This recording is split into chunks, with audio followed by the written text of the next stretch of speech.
You unlock this door with the key of imagination. Beyond it is another dimension. A dimension of sound. A dimension of sight. A dimension of mind.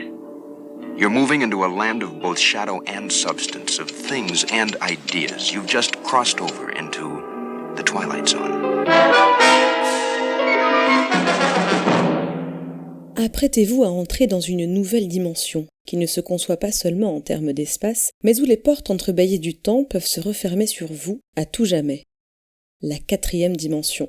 Bonjour, c'est Nora Boisouni, je suis journaliste indépendante, rédactrice en chef et animatrice de l'émission Story Series sur OCS tous les lundis. Et cette introduction, vous venez d'entendre, c'est l'introduction, enfin une des nombreuses introductions, de la série The Twilight Zone, la 4e dimension en français, qui est une série qui a été diffusée aux États-Unis à partir de 1959, et qui est créée par Rod Serling, qui est un ex-parachutiste dans l'armée pendant la Seconde Guerre mondiale, qui est scénariste aussi pour la télévision, et il écrira pour CBS la majorité des épisodes de Twilight Zone, 92 sur 156 épisodes, c'est donc l'un des premiers showrunners de l'histoire. Alors, Twilight Zone, 4e dimension, qu'est-ce que c'est ? C'est donc une série d'après-guerre qui est diffusée dans un contexte d'extrême tension, évidemment géopolitique, avec la peur rouge, la peur du communisme, une paranoïa notamment autour de l'arme atomique, et c'est une série d'anthologie, c'est-à-dire que chaque épisode est indépendant, on rencontre des personnages différents à chaque fois, et l'intrigue est bouclée à la fin de chaque épisode.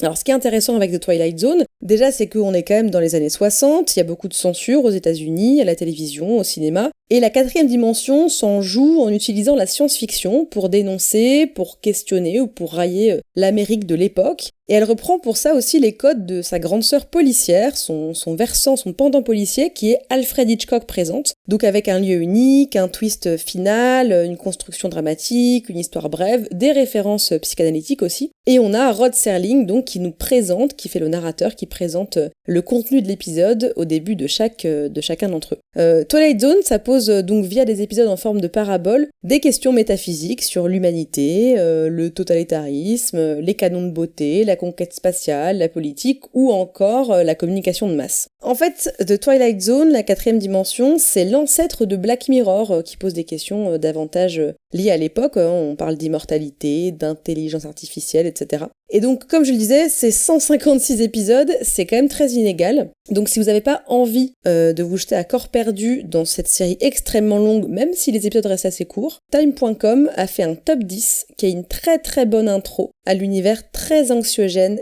et parfaitement réjouissant de la 4e dimension. Nous sommes transportés dans une autre dimension, dans un univers fait non seulement de paysages et de sons, mais aussi d'esprit. Nous voyageons dans une contrée dont la frontière est notre seule imagination. C'est un voyage au bout des ténèbres, dans la 4e dimension. Nora Boisouni est journaliste et autrice. Fascinée par les relations qu'entretient notre société avec la nourriture, elle est l'autrice des livres Stexisme, en finir avec le mythe de la VG et du viandard, et a animé les émissions Plan culinaire en podcast et Fine bouche en programme court. Passionnée de fiction audiovisuelle et après avoir été chroniqueuse dans l'émission hebdomadaire Tous Cinéma sur Ciné+, elle devient en 2021 rédactrice en chef sur OCS et anime l'émission hebdomadaire Story Series. Découvrez les livres de Nora et les émissions Story Series en lien de ce podcast.